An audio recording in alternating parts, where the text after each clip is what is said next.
Okay. Class 12th। ये जो मैं वीडियो यहाँ पर बना रहा हूँ, अब मैं जो भी आपका जो चैप्टर डेटा स्ट्रक्चर्स वाला था, वो जैसा कि मैंने पहले बताया था कि मैं वीडियोस के थ्रू बनाऊंगा और आप लोगों को सेंड करता रहूँगा आपके एग्ज़ाम से पहले। पूरा का पूरा सिलेबस कराने की कोशिश करूँगा। मैं वीडियो बना बना के सेंड करूँगा, आप उस वीडियोस को देखिए। वीडियोस मैं इसलिए बना रहा हूँ क्योंकि जो बाकी की पढ़ाई होती है ऑनलाइन क्लास वाली, पहली बात तो ऑनलाइन क्लास सब लोग ज्वाइन नहीं करते हैं, छूट जाता है। वीडियो आप अपने टाइम के हिसाब से कभी भी देख सकते हैं। तो मैं जो कुछ भी है उस चैप्टर का रिलेटेड पढ़ाने का, वो मैं वीडियो के थ्रू ही बना के आपको पढ़ाऊँगा। ठीक है, तो आपके लिए ज़्यादा बेटर रहेगा, आप अपने हिसाब से जब चाहें तब देख लें।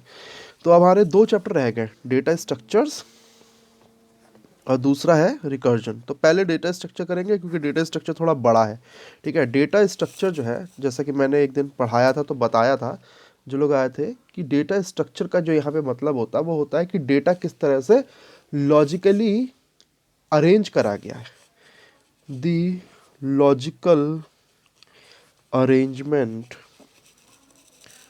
Of data in an in a structured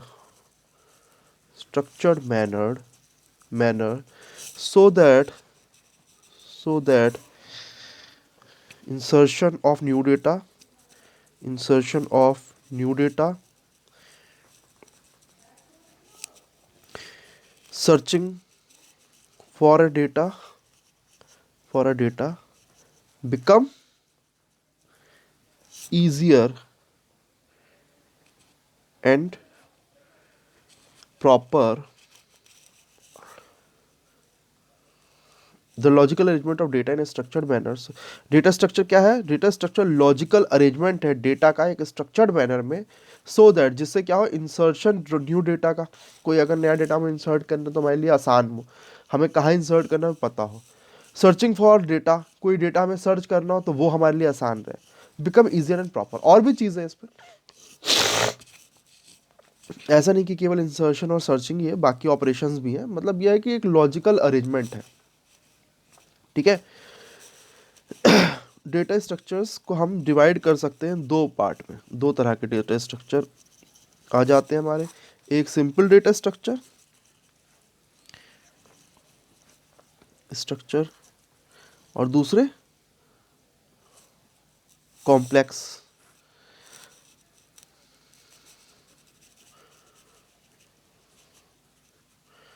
structure. Simple data structure में हमारा आता है stacks, queues, linked list. Complex data structure में आ जाता है ट्रीज, ग्राफ्स। ठीक है, ये complex data structure reverse recursive data structure भी कहलाता है। ठीक है, खासकर ट्रीज जो है वो रिकर्सिव डेटा स्ट्रक्चर कहलाता है। तो ये हमारा डेटा स्ट्रक्चर का थोड़ा सा बिगनिंग का पोर्शन है कि डेटा स्ट्रक्चर क्या है। ठीक है, अब इसके बाद सबसे पहले जो हम कॉन्सेप्ट समझेंगे वो समझेंगे लिंक लिस्ट का। लिंक लिस्ट क्या होता है? ठीक है, तो इसके नाम से देखिए क्लियर है, लिंक्ड लिस्ट। ये एक ऐसी लिस्ट है जो कि क्या है, एक दूसरे से लिंक है। मतलब कुछ डेटा है, कुछ ब्लॉक के फॉर्म में होता है। In a link list, data is in form of blocks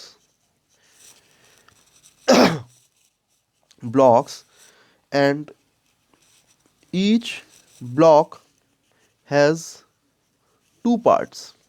her block में दो पार्ट्स होते हैं। क्या क्या पार्ट्स होते हैं? एक तो खुद डेटा होता है, data itself. Second, link to next block, दूसरे ब्लॉक का link. Link in a link list, link list में data is in form of blocks, data होता है ब्लॉक के फॉर्म में होता है इस तरह से। इन ब्लॉक्स को हम क्या कहते हैं? कहते हैं हम नोड। क्या कहते हैं हम इनको? नोड कहते हैं। ठीक है,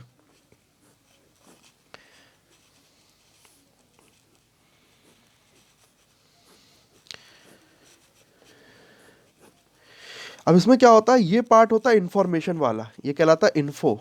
ये इन्फो है, ये पहली नोड की इन्फो इसमें होगी, दूसरे नोड की इन्फो इसमें होगी, तीसरे नोड की इन्फो इस पार्ट में होगी, चौथे नोड की इन्फो इस पार्ट में होगी, पांचवें नोड की इन्फो इस पार्ट में होगी, और छठी नोड जो है उसकी इन्फो इस नोड पार्ट में होगी।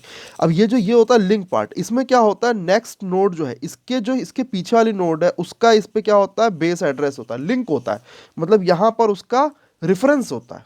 रेफरेंस का मतलब क्या होता है, एड्रेस ही होता है। यहाँ पर इस वाले का रेफरेंस होगा, इस वाले में नेक्स्ट वाले का होगा तो इसका रेफरेंस होगा, ठीक है। इसके बाद ये है, इसका रेफरेंस होगा, इसमें इस वाली नोड के एंड में अगले वाले का रेफरेंस होगा, इस वाली नोड के लिंक पार्ट में नेक्स्ट वाले का। और क्योंकि इसके लास्ट में कुछ नहीं है तो ये बंद होगा, बंद की जगह यहाँ पे क्या होता है, एक्चुअल में नल होता है, ठीक। अब जो पहली वाली नोड है उसका भी तो कहीं पे ना कहीं किसी के पास लिंक होना चाहिए, वो हमारे पास एक पॉइंटर रहता है, पॉइंटर नहीं कहते हम जावा में, हम उसे रेफरेंस वेरिएबल कहते हैं। तो एक रेफरेंस वेरिएबल रहता है स्टार्ट, स्टार्ट जो है उसमें जो लिंक लिस्ट है, अब ये लिंक लिस्ट है एक, ये क्या है, एक लिंक लिस्ट है जिसमें 6 नोड्स हैं, 6 नोड्स हैं। तो इस लिंक लिस्ट के जो बिगनिंग वाला जो नोड है, सबसे पहली जो नोड है उसका जो एड्रेस होता है, उसका जो रेफरेंस, हम जावा में हमेशा वर्ड रेफरेंस का यूज करते हैं, ठीक है। सी प्लस प्लस में और सी में हम एड्रेस का यूज करते हैं क्योंकि उसमें पॉइंटर्स होते हैं, लेकिन वो होता है एक्चुअल में रेफरेंस जो है वो एक्चुअल में एड्रेस ही होता है। अगर हम ये कहें कि इस वाली नोड में नेक्स्ट नोड का, इस नोड के लिंक पार्ट में, ये लिंक वाला पार्ट है, ठीक है, लिंक पार्ट में नेक्स्ट नोड का रेफरेंस होता है, इसका मतलब इस नोड का जो बेस एड्रेस है, पहला एड्रेस है, वो यहाँ पर होगा, यही होता है इसका मतलब। मैं इस वीडियो को यहीं पे एंड करता हूँ क्योंकि थोड़ा बड़ी हो गई है, नेक्स्ट वीडियो में आगे का करेंगे।